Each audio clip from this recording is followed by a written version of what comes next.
What's going on, everybody? Welcome back to the show. Welcome back to another episode of Seahawks Now, your home for all things Seattle Seahawks news, updates, rumors. Today we're talking about Reek Woolen, cornerback Reek Woolen.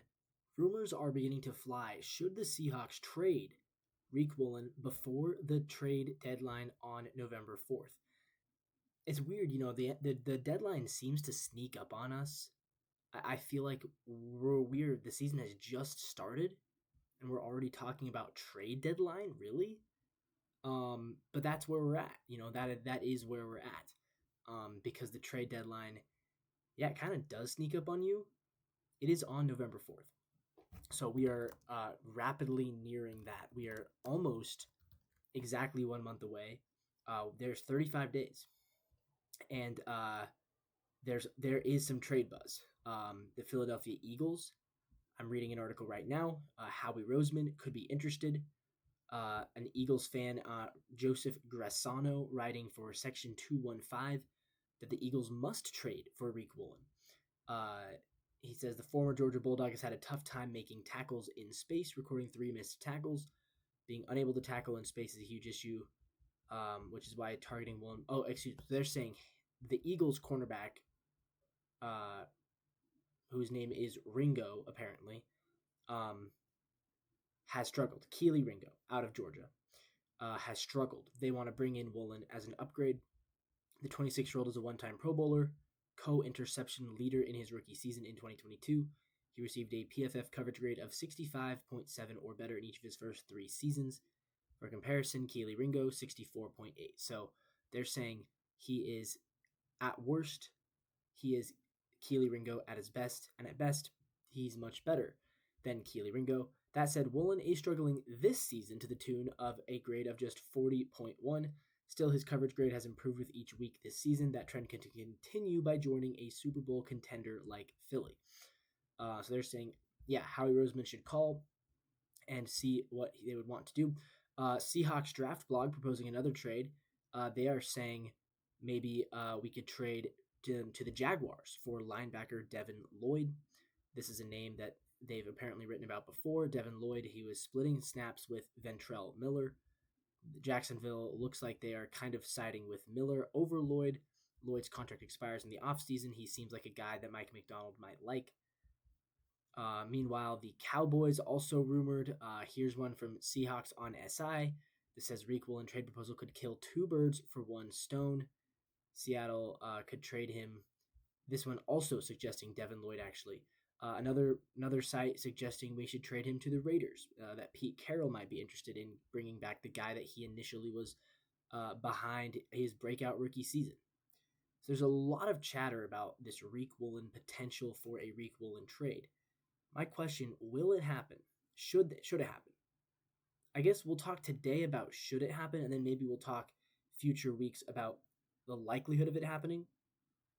Personally, I would say yes. I think Seattle should trade Reek Woolen. I think right now we're seeing Josh Jobe kind of in a breakout role. And we're also seeing Darion Kendrick. I know it's very early. I know he hasn't played a whole lot. But Darion Kendrick is the 3rd highest rated cornerback in the league, according to PFF. He doesn't have any starts, but he does have 2 interceptions and 5 passes defended. Maybe you could say that's fluky. I don't know. He started 12 games with the Rams in 2023. Obviously, he did not play last year. So I don't know. I don't know what to tell you. He torn his ACL in 2024 during training camp. Didn't play a single snap last year. He was cut by the Rams after spending pretty much the whole offseason rehabbing with them. We claimed him off waivers a week before the season started. You know what I mean? Like, this guy was not supposed to be good for us. He's the 3rd highest graded guy right now, according to PFF. 3rd best cornerback in the league. And I think if he keeps it up, he deserves to be starting soon.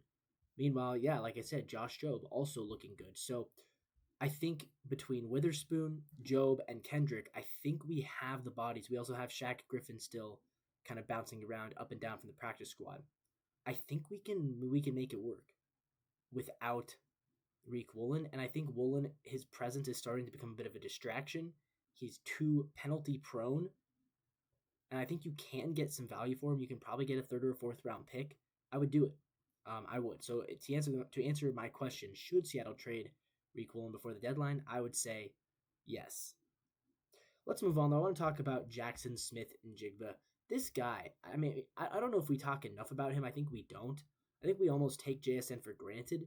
I mean, the big knock on the Seahawks that I heard from a lot of analysts this offseason was, well, the Seahawks are good, but they don't really have a great receiving core. They don't have a number one receiver. That's not the case anymore. JSN is truly an elite receiver. At least he is so far.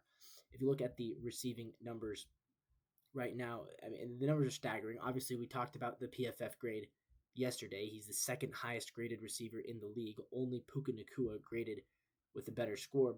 But here's where he's at right now, statistically speaking.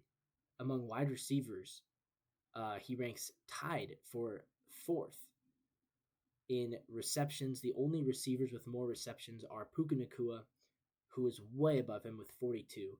Amon-Ra St. Brown, 27. Garrett Wilson, 27. And then it's a three-way tie with 26 receptions. Jamar Chase, JSN, and Chris Olave in receptions, total receptions, that is. Also, he does trail Christian McCaffrey, a running back, and Jake Ferguson, a tight end. But we're talking about receivers right now. As far as receiving yards, he's even better. 402 receiving yards. That is the second most in all of football. Only Puka Nacua has more. Puka Nacua has 503 yards. It's crazy what Nacua is doing. It's also crazy what JSN is doing. He's averaging over 100 yards a game right now.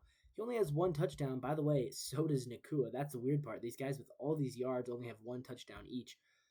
As far as receptions of 20 or more yards, Jackson Smith and Jigba is tied with Puka Nacua with 8. That is the most in all of football. And then as far as receptions of 40 or more yards, JSN stands alone at the top. He has 3 receptions of 40 or more yards. Nobody else has more than 2. The only other guy with 2 is Jameson Williams, and randomly enough, another running back at the top of this list, Bijan Robinson. His longest reception was 45 yards. As far as receiving first downs go, JSN, again, coming in towards the top. He right now is 4th in first down receptions behind George Pickens, Amon-Ra St. Brown, and Puka Nacua. 69.2% of his catches go for first downs. He does have 2 fumbles. So that's your one caveat there. Doesn't have many drops, though. And then yards after catch. He doesn't have a ton of yards after catch, which is the weird thing. He only has 87 yards after catch. He's not even in the top 25 there, which is kind of interesting, considering that he has so many yards. So a lot of it is just, you give Sam Darnold a lot of credit for that, actually. And he's done it in 34 targets.